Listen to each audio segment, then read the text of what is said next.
찬송가 508장, 찬송가 508장. 우리가 지금은 나그네 되어도. 우리가 지금은 나그네 되어도 화려한 천국에 머자나 가리니 이 세상 있을 때 주 예수 위하여 끝까지 힘써 일하세. 주 내게 부탁하신 일 천사도 흠모하겠네. 화목해 하라신 구주의 말씀을 온 세상 널리 전하세. 주 예수 말씀이 온 세상 만민들 흉악한 죄에서 떠나라 하시니 이 말씀 듣고서 새 생명 전하라. 이 기쁜 소식 전하세. 주 내게 부탁하신 일 천사도 흠모하겠네. 화목해 하라신 구주의 말씀을 온 세상 널리 전하세. 영생의 복락과 천국에 갈 길을 만 백성 알도록 나가서 전하세. 주 예수 말씀이 이 복음 전하라. 우리에게 부탁하셨네.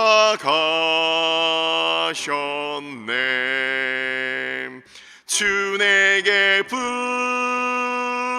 부탁하신 일 천사도 흠모하겠네. 화목해 하라신 구주의 말씀을 온 세상 널리 전하세.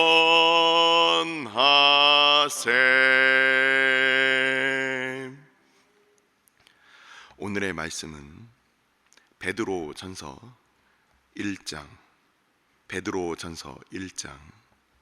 13절로부터 19절까지 말씀.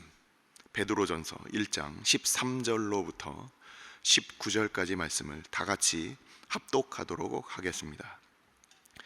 그러므로 너희 마음의 허리를 동이고 근신하여 예수 그리스도께서 나타나실 때에 너희에게 가져다 주실 은혜를 온전히 바랄지어다. 너희가 순종하는 자식처럼 전에 알지 못할 때에 따르던 너희 사욕을 본받지 말고 오직 너희를 부르신 거룩한 이처럼 너희도 모든 행실에 거룩한 자가 되라. 기록되었으되 내가 거룩하니 너희도 거룩할지어다 하셨느니라. 외모로 보시지 않고 각 사람의 행위대로 심판하시는 이를 너희가 아버지라 부른즉 너희가 나그네로 있을 때를 두려움으로 지내라.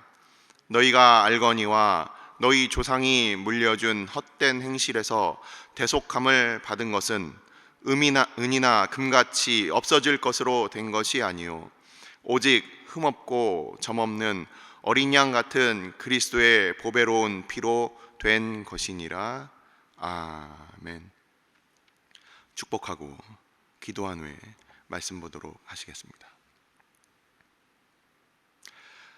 여호와는 내게 복을 주시고 너를 지키시기를 원하며 여호와는 그 얼굴을 내게 비추사 은혜 베푸시기를 원하며 여호와는 그 얼굴을 내게로 향하여 드사 평강 주시기를 원하노라. 아버지, 무엇이 되고자 늘 노력하는 이 세상 가운데 어떤 무엇이 될 것인가 고민하는 우리들 되게 하여 주시고, 늘 높은 자리를 향하여 나아가는 우리의 생각들, 우리의 죄의 본성들을 다 버리고 늘 섬기며 보이지 않는 곳에서 주의 영광을 드러내셨던 우리 주님과 같이 그 길을 걸어가는 우리들 다 되게 하여 주옵소서. 교회의 일꾼을 뽑기 이전에 우리가 참으로 주의 일꾼 되었는지 우리로 돌아보게 하여 주시고, 아버지, 특별히 보이지 않는 곳에서 사람들의 눈에 띄지 않아 늘 성실함으로 섬기지만 혹시라도 선출되지 못하는 주의 백성들 있습니까? 저들로 그 마음 흔들리지 아니하도록 주님께서 그 마음 지켜주시고, 늘 하나님 앞에 주님께서 주실 그 상을 우리가 기억하며 늘 보이지 않는 곳에서 충성하는 주의 백성들 다 되게 하여 주옵소서. 아버지, 이 일들로 인하여 오직 하나님의 영광만이 드러나게 하여 주시고 다툼과 시비와 원망이 없도록 주님께서 오늘도 주의 몸된 교회 보호하여 주시고, 또한 주님께서 들어 쓰실 사람들 처음부터 끝까지 그 마음 늘 하나님 앞에 겸손한 마음으로 늘 우리 주님의 뒤를 따르는 주의 일꾼들 다 되게 하여 주옵소서. 아버지, 이 모든 일들로 인하여 주의 몸된 교회가 갈수록 흥왕하게 하여 주시고, 늘 믿음과 은혜 가운데 성령으로 충만한 주의 일꾼들이 교회 가운데 주의 일을 더욱더 열심히 하는 우리 교회들 다 되게 하여 주옵소서. 아버지, 이 시간 말씀 앞에 나아갑니다. 주의 성령께서 전하는 자와 듣는 자들 가운데 함께하여 주시고, 우리가 주의 말씀 들을 때마다 그 옛적의 사도들로부터 들었던 그때 그 사람들처럼 우리의 마음 가운데도 들릴 수 있도록 주께서 우리와 함께하여 주옵소서. 이 모든 말씀 우리 주 예수 그리스도의 이름으로 감사하며 기도드리옵나이다. 아멘. 12월 이제 2022년도 12월을 마무리하면서 이제 베드로 서신을 우리가 시작하게 되었습니다. 이전에 설교자들께서 대략적인 그 개관을 말씀해 주신 바와 같이 이 베드로 서신은 60년대 경에 그 네로 황제의 박해가 있기 바로 이전에 쓰여졌을 것이다라고 대부분의 학자들이 그렇게 생각을 하고 있어요. 왜 이렇게 배경을 우리가 살펴보는 것이 중요하냐? 성경을 우리가 지금까지 사사기를 보면서 사사기는 어떤 스토리가 있는 성경이었습니다. 그걸 우리가 설화체라고도 하고 내러티브라고도 하는데, 이 서신서들, 뭐 로마서라든지 바울 서신서들, 그리고 또 이렇게 사도 중에서 베드로의 서신이라든지 요한의 서신들을 보면 이 스토리가 없습니다. 그래서 이 보는 요령이 또 거기에 따라서 따로 있어요. 이 서신서를 볼 때는 먼저 그때 상황이 어땠느냐, 우리가 요한계시록을 보면서 당시에 어떤 교회 가운데 핍박이 있었느냐를 우리가 이미 살펴보았습니다. 마찬가지로 이 베드로 서신이, 이 베드로가 그것을 쓸 때와 그것을 교회가 받아서 읽을 때 그 저자와 독자 사이에는 어떤 환경이 있었느냐를 우리가 생각하고 이 서신을 보면 이 서신이 조금 더 이해가 더 수월하다는 것입니다. 뿐만 아니라 이 베드로가 당시에 이 60년경에 이것을 썼다면 예수님께서 대략 30살쯤에 그 사역을 시작하셨고, 예수님의 예루살렘에 올라가서 유월절을 보내신 이 명절 주기를 살펴봤을 때 대략 3년 정도의 공생애를 하셨다는 것을 우리가 일반적으로 잘 알고 있어요. 그러니까 대략 예수님께서 태어나셔서 이 땅에 탄생하셔서 대략 30여 년, 33년 정도의 이 공생애를 사시고서 승천하신 이후에 우리는 대략 30년 정도가 지났다는 것을 알 수가 있습니다. 즉 예수님을 따라다니던 그 베드로, 정확한 나이는 우리는 알 수가 없어요. 성경에 나와 있지 않기 때문에. 하지만 베드로는 이미 결혼을 했을 것이다. 그리고 예수님을 따라다니면서 그 이후에 우리가 갈라디아서 말씀이나 우리가 같이 살펴보면 베드로는 그 아내와 함께, 천주교에서 베드로 혼자서 막 수염 덥수룩 해가지고서 혼자서 지팡이 짚고 다니는 그런 모습으로 그 사제 계급들을 옹호하기 위해서 그렇게 성화도 만들어 놓고 그림도 만들어 놨지만 절대 그렇게 생각하시면 안 됩니다. 그건 천주교가 만들어낸 허상이에요. 항상 아내와 함께 다니면서 그가 사역을 했다. 그것을 우리는 성경을 통해서 알 수가 있어요. 그 자매된 그 아내와 함께 다녔던 이 베드로, 그 베드로가 아내와 함께 그 부부로서 같이 다니면서 예수님을 따라다녔던 그때로부터 대략 30년이 지난 시기에 이 서신을 적었을 것이라는 거예요.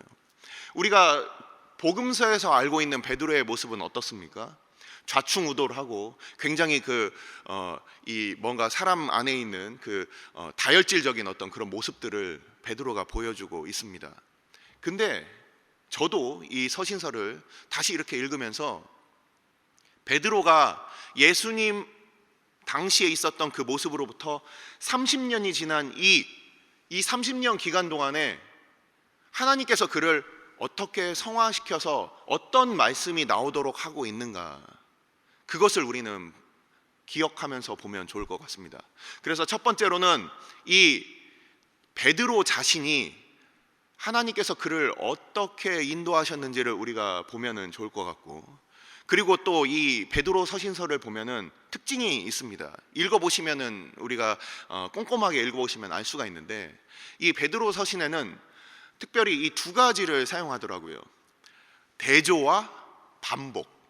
대조와 반복을 사용해서 이 베드로 서신서는 우리에게 사도 베드로가 하고 싶은 말을 이렇게 전하고 있습니다.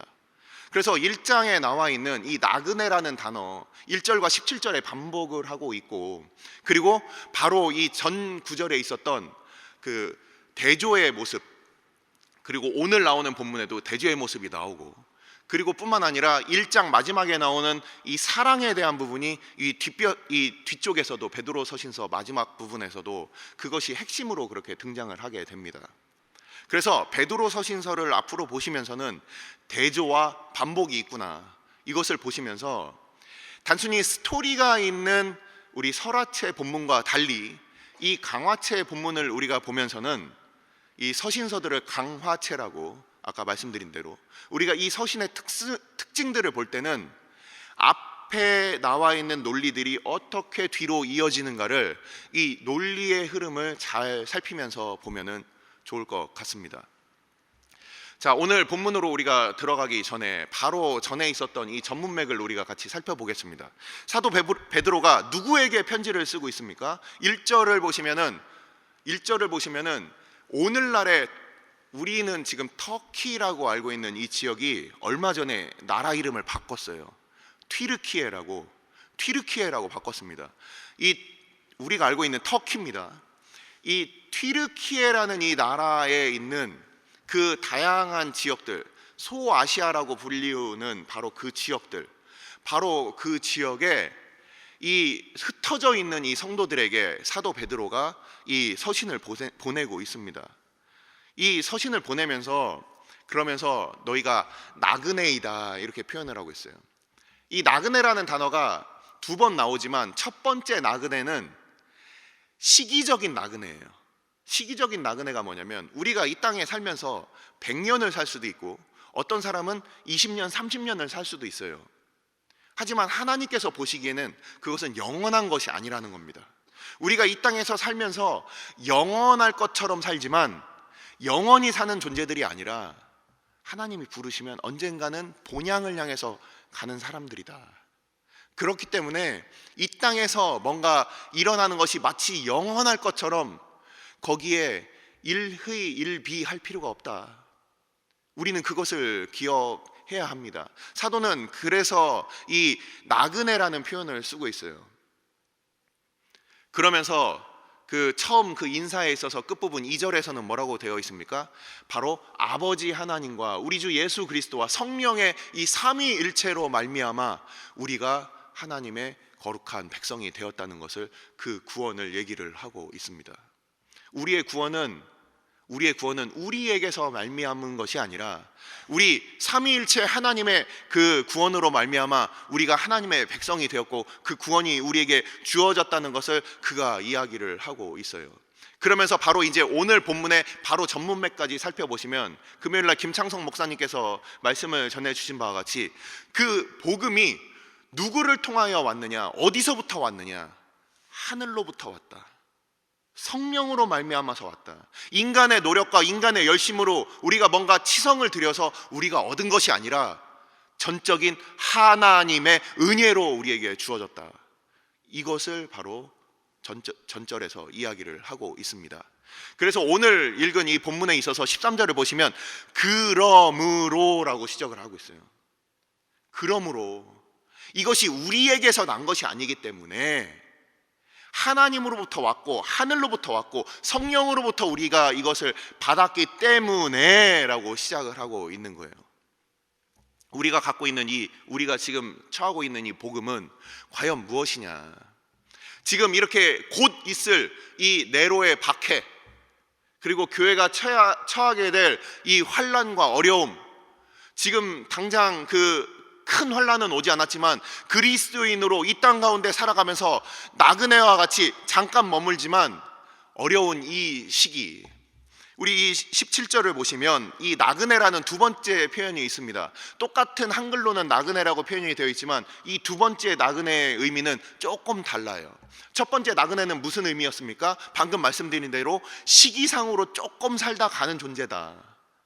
근데 이 두 번째 17절에 등장하는 이 나그네는 이 땅에 권리가 없는 사람이에요. 우리나라에 지금 불법 체류하고 있는 만일 외국인 노동자가 있다고 한번 생각해 보십시오. 그들이 어떤 권리를 가지고 우리 대한민국 국민이 받고 있는 이 권리를 어떻게 그들이 가질 수가 있겠습니까? 없습니다. 그래서 그들은 도망 다니고 숨고, 그리고 때로는 그 어려운 가운데서도 아무 하소연할 수 없는 그런 상황 가운데 살고 있는 거예요.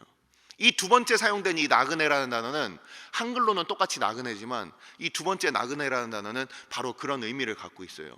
우리가 이 땅 가운데 살고 있는데 우리는 이 땅에서 큰 권리가 없는 사람들이다. 하지만 하늘의 시민권이 있는 사람들이다. 그것을 이야기를 하고 있는 겁니다. 이 땅 가운데 얼마나 유력한 사람들이 많고 얼마나 잘나고 그렇게 훌륭한 사람들이 많이 있습니까? 세상의 기준으로. 우리는 그런 존재들은 아닙니다. 하지만 우리는 이 땅 가운데 영원히 살 사람들도 아니고, 이 땅 가운데 우리가 이 땅의 백성으로 살아가는 이 땅의 권리를 가진 사람들이 아니라는 거예요. 너희는 나그네다. 우리 주님께서 그렇게 사셨고 사도 베드로가 그렇게 살았어요. 그것을 이 서신을 받고 있을 그렇게 나그네와 같이 살고 있는 이 교회들에게 이 사도 베드로는 그 말씀을 전하고 있는 거예요. 그렇기 때문에 너희는 허리를 동여라. 그러므로 너희는 허리를 동여라. 허리를 동이는 일은 세 가지 일에서 그것을 사용합니다. 옛날에는 옷을 이렇게 통으로 쭉 그 치마처럼 길게 입었던 것을 우리는 알고 있죠. 그래서 무릎 밑으로 내려가는 그런 옷들도 많이 있었습니다. 근데 그 일을 할 때, 첫 번째 일을 할 때는 이렇게 살짝 올려가지고 그래서 허리띠를 이렇게 묶습니다. 그러면은 무릎 위로 옷이 올라와서 다니고 일할 때는 그게 걸치적거리지가 않아요. 그래서 허리를 동인다는 것은 첫 번째, 일을 할 때 겉옷을 올려서 허리를 동이는 그 일이 있고, 두 번째는 싸움에 나갈 때 허리를 동인다라는 표현이 성경에 등장을 합니다. 그래서 이 허리를 동일 때는 허리를 동여서 그곳에 그 허리에 그 끈을 매면은, 그러면은 그걸로 말미암아서 거기에다가 이제 무기들을 장착할 수가 있는 거예요. 그래서 싸울 때, 힘을 낼 때 그때 허리를 동인다라는 그 표현이 쓰입니다. 그리고 엘리사 선지자가 그의 사환에게 명령하는 장면을 보시면 허리를 동인다는 것은 또 길을 떠날 때 그렇게 사용하는 그 단어입니다. 길을 떠날 때. 그래서 먼 길을 떠날 때는 허리를 또 동이고서 이렇게 떠나는, 그래서 세 가지 일이 있어요. 일을 할 때, 싸움을 할 때, 그리고 길을 떠날 때. 자, 우리는 오늘 이 표현에서 허리를 동인다라는 것, 그리고 깨어있다라는 것, 이 근신하다라는 말이 깨어있다라는 거예요. 맨정신으로 깨어있다라는 겁니다. 자, 그래서 이 세 가지 중에서 우리는 무슨 의미로 이 베드로는 허리를 동이라고 쓰였을까요? 여러분들 기차를 타고 꾸벅꾸벅 졸다가 옆에 있는 내 짐이 없어지는지도 모르고 그렇게 분실을 당해본 경험들이 혹시 있습니까? 공항에서 잠자고 일어났더니 내 짐이 사라졌다든지 그런 일들이 있을 수 있겠죠. 지하철에서 그렇게 물건을 잃어버린 경험들도 있을 겁니다. 여기서는 그래서 저는 이것은 여행을 떠날 때 그 허리를 동이고, 그리고 깨어서 다른 길로 가지 않도록 분명한 목적지를 향해서 가는 그 모습을 사도 베드로는 이야기를 하고 있다라고 저는 생각을 합니다. 그렇기 때문에 너희에게 있어서 마지막으로 가게 될 그곳이 있다. 바로 이 전문맥에서 이야기한 바와 같이 이 구원이 아직 이르지 못한 것이 있다. 우리는 이 땅 가운데 살아가면서 이미 구원을 얻은 자로 살아가지만, 하지만 이미 얻었지만 아직 완성되지 못한 그 구원이 있다라는 거예요. 그래서 만일 앞으로 이 사도 베드로가 그것을 인식하고 인식하지 못하고 썼는지 우리는 알 수 없지만, 앞으로 다가올 이 큰 환난에 있어서도 지금 우리는 이미 구원받은 백성으로 살고 있지만 그곳 가운데 너희들이 실패하지 말아라. 우리에게 있어서는 최종적으로 갈 곳이 있고, 최종적으로 우리 주님께서 오셔서 구원을 완성하실 그 구원이 우리에게 있다라는 겁니다. 그래서 13절에 예수 그리스도께서 나타나실 때 너희에게 가져다 주실 은혜를 온전히 바라라. 지금 우리가 이미 구원 얻은 자로 살지만 구원 별거 아니네, 예수님 믿었더니 내가 구원받는 거 알겠는데 너무 힘드네, 이것으로 너희들의 마음이 무너지지 말아라. 주님께서 다시 오셔서 우리에게 가져다 주실 그 은혜는 완벽한 은혜이고, 우리가 더 이상 눈물도 없고 슬픔도 없는 그 은혜를 우리에게 가져다 주실 것이다. 이미 얻은 이 은혜와 구원을 최종적으로 완성시키실 바로 그 주님이 우리에게 계시다. 이것을 이 사도는 계속해서 거듭해서 이야기를 하고 있습니다. 저는 이 베드로 서신서를 읽으면서 한 가지 그 복음서의 한 부분이 생각이 났습니다. 사도 베드로는 실제 굉장히 연약한 사람이었어요. 겉으로 볼 때는 굉장히 강한 것처럼 보였지만 그것은 그가 가지고 있던 품성의 부분이었고, 실제 그는 늘 넘어지는 존재였습니다. 우리들과 마찬가지로 그렇게 넘어져서 그렇게 하나님 앞에, 우리 주님 앞에 그렇게 늘 부끄러워서 어떤 때는 심지어 사단이라는 그런 그 말까지 그렇게 듣게 되었는데, 이 베드로를 향하여 우리 주님께서 약속하신 바가 있었죠. 무엇이었습니까? 사단이 밀가부르듯 너희를 청구하였으나 내가 너희의 믿음이 떨어지지 않기 위하여 내가 기도하였노니 너희가 돌이킨 후에 형제들을 굳게 하라. 지금 이 베드로는 그 은혜 가운데 그가 이미 경험하였기 때문에 그 은혜로 말미암아 다른 형제들을 이렇게 권면하는 이 서신을 쓰고 있는 거예요. 그 은혜를 깨달은 사람들이 다른 사람들을 은혜로 우리가 도울 수 있는 겁니다. 그 은혜를 알지 못하고 자기 의에 충만한 사람들은 자기 의로 다른 사람들을 정죄할 수 있겠죠. 하지만 이 베드로는 자기의 그 연약함을 알고, 그 연약한 가운데 우리 주님께서 은혜로 붙들어 주신 그것을 알고 그 믿음을 다시금 다른 형제들에게 이렇게 권면을 하고 있어요. 그러면서 이제 말씀을 마무리하겠습니다. 이 뒷부분을 보면, 우리 읽은 이 뒷부분을 보면 이 세상의 은과 금, 없어질 은과 금으로 한 것이 아니라 바로 보배로운 피로 했다. 그리스도의 보배로운 피로 했다. 이렇게 대조가 또 나오죠. 이 대조가 나옵니다. 근데 이 이야기는 어디서 베드로가 한 이야기입니까? 미문 앞에 앉은 그 거지를 향해서 이 베드로가 이야기했던 것을 다시 이야기하고 있어요. 그 30년 전에 미문 앞에 있던 그 거지를 일으켜 세웠던 이 베드로와, 그리고 오늘날 이 서신을 쓰고 있는 이 30년 뒤에 이 베드로에게 그의 마음속에 있어서 성령께서 오셔서 그를 거듭나게 하신 이후에 그가 변치 않고 붙들고 있었던 것은 무엇이냐? 은과 금은 내게 없거니와 곧 내게 있는 곳으로 내게 주노니 곧 나사렛 예수의 이름으로 일어나 걸으라. 이 베드로에게는 바로 예수님만이 그에게 있어서 모든 것이었다는 거예요. 얼마나 많은 목회자들이, 얼마나 많은 성도들이 영으로 시작하여 육으로 마치고 있습니까? 중간에 많은 것들로 유혹을 받고 그들은 그렇게 안타까운 길을 가게 되는 모습을 우리는 보게 됩니다. 하지만 이 베드로는 그가 붙들고 있었던 것, 그가 이 땅에서 나는 잠깐 머뭅니다, 나는 권리도 없이 삽니다, 그러면서 결국 최후에 곧 순교하게 될 이 사도는 그의 마음속에 그가 처음부터 지금까지 바로 예수 그리스도를 그에게 있어서 은보다 금보다 더 귀한 것으로 그렇게 그가 소유하고 있었다는 것을 우리가 알게 되는 것입니다. 그는 거룩을 쫓아서 살았습니다. 그 거룩을 이 교회들에게 권면하고 있어요. 죄로부터의 분리, 그것이 바로 그냥 분리된 상태로 그냥 있는 것이 아니라 하나님께 드려지는 바로 그 인생.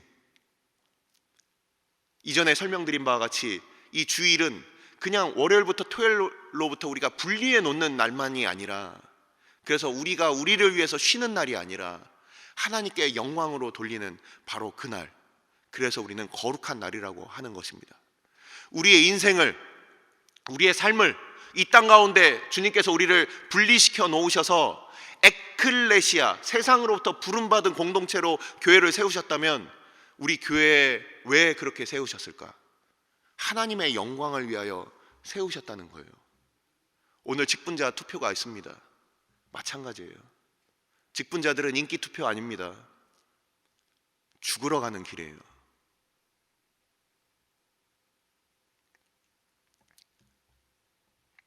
목사님들도 중직자들도 우리가 죽으러 주님 앞에 거룩한 산제사로 드리기 위하여서 우리를 세우신 거예요. 그것을 잊지 않는 일꾼들이 뽑혀지기를 위해서 또 함께 기도합시다. 기도하시겠습니다. 이 시간 우리가 함께 기도할 때 사도 베드로, 그 옛날 자기의 열심으로 주님을 쫓던 그 사도가 이제는 온전히 은혜를 알고 이제는 온전히 주님을 위하여 죽기 위하여 은보다 금보다 우리 주님만이 그에게 있어서 전부이심을 그가 고백하고 있습니다. 이 사도 베드로의 이 고백을 통해서 우리는 무엇을 보게 됩니까? 이 땅이 전부가 아니구나. 이 땅에서 우리는 권리가 없구나. 우리는 잠깐 사는 존재지. 맞아, 이 땅에서 우리는 온전한 권리를 누리는 사람이 아니야.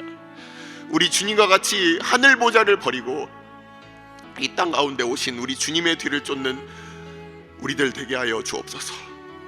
마치 우리가 이 땅이 영원한 것처럼 혹시 우리가 착각하고 있다면 아버지, 우리가 이 땅에서 우리는 나그네입니다.